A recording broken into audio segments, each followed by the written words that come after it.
Mertuaku mengusirku saat aku miskin, tapi dia menangis saat mengetahui siapa aku sekarang.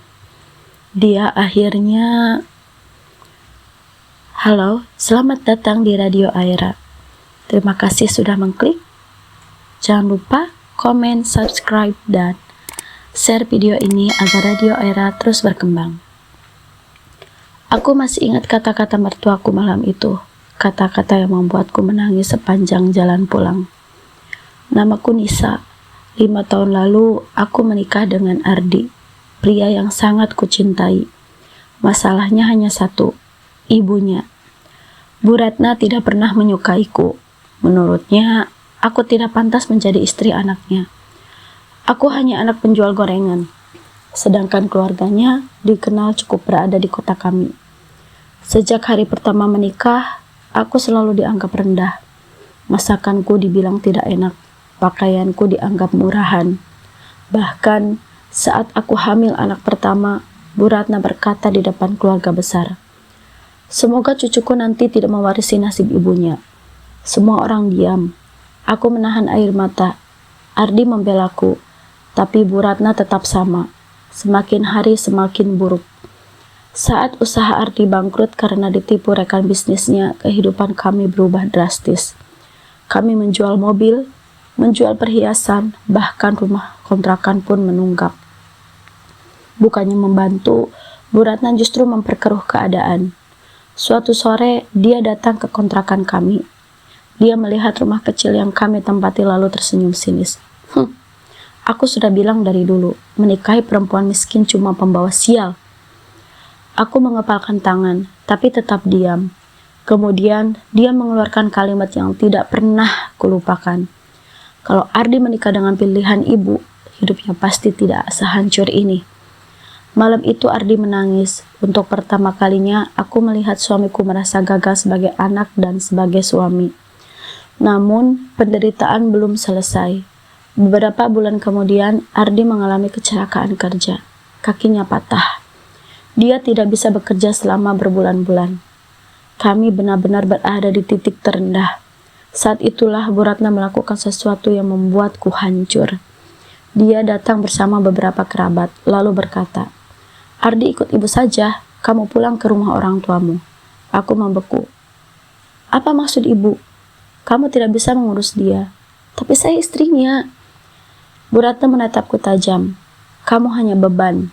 Kalimat itu seperti tamparan, dan yang lebih menyakitkan, dia mengusirku dari rumah yang bahkan bukan miliknya. Malam itu, aku keluar sambil menggendong anakku. Hujan turun deras. Aku menangis sepanjang jalan. Aku bersumpah satu hal, aku tidak akan membalas mereka, tapi aku akan membuktikan bahwa aku bisa bangkit. Tahun demi tahun berlalu, aku mulai berjualan makanan secara online. Awalnya hanya 5 kotak sehari, lalu 10, lalu 50. Aku bekerja tanpa kenal waktu. Anakku tidur di samping meja produksi. Kadang aku hanya tidur 3 jam. Namun perlahan usaha itu berkembang. Aku membuka dapur sendiri, merekrut pegawai, membuka cabang, kemudian menjual produk ke berbagai kota. 5 tahun kemudian, namaku mulai dikenal sebagai pengusaha kuliner sukses. Sedangkan kehidupan Bu Ratna justru berbalik. Suaminya meninggal, tabungan keluarga habis karena investasi bodong. Rumah yang selama ini dibanggakan terancam disita bank. Anak-anaknya yang lain tinggal jauh dan jarang pulang. Suatu siang, aku menghadiri acara pembukaan pusat UMKM daerah. Aku diundang sebagai pembicara.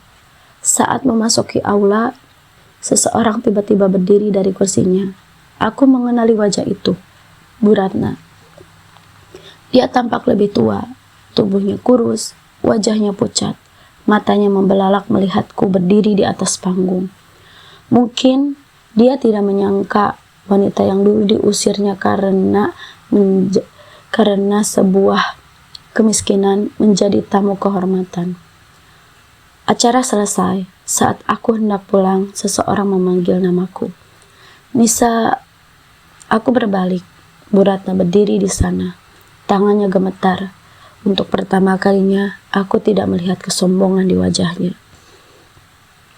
Yang kulihat hanya penyesalan. Air matanya jatuh. Aku salah. Dia berucap seperti itu, tapi aku terdiam. Ibu terlalu sombong.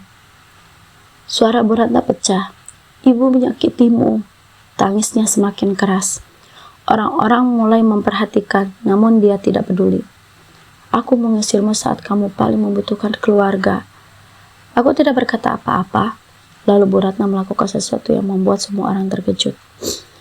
Dia berlutut di tengah aula, memohon maaf kepadaku. Tangisku hampir pecah, bukan karena dendam, melainkan karena aku teringat semua luka yang pernah aku tahan sendirian. Apa kamu bisa memaafkan ibu? Aku menarik napas panjang, lalu membantu beliau berdiri. Ibu tidak perlu berlutut. Air mata terus mengalir di wajahnya. Aku sudah memaafkan ibu sejak lama. Bu Ratna menangis semakin keras. Bu Ratna menangis semakin keras, dan saat itu aku sadar, hukuman terbesar bagi orang yang pernah menyakiti orang lain bukanlah kemiskinan. Bukan kehilangan harta, melainkan hidup dengan penyesalan atas kesalahan yang tidak bisa diulang. Sedangkan aku pulang hari itu dengan hati yang jauh lebih ringan. Karena semakin aku berhasil memenangkan pertarungan yang paling sulit, bukan melawan mertuaku, tetapi melawan rasa sakit di dalam diriku sendiri. Terima kasih sudah menonton dan mendengarkan. Jangan lupa untuk terus mengikuti Radio Aira di video berikutnya. Sampai jumpa.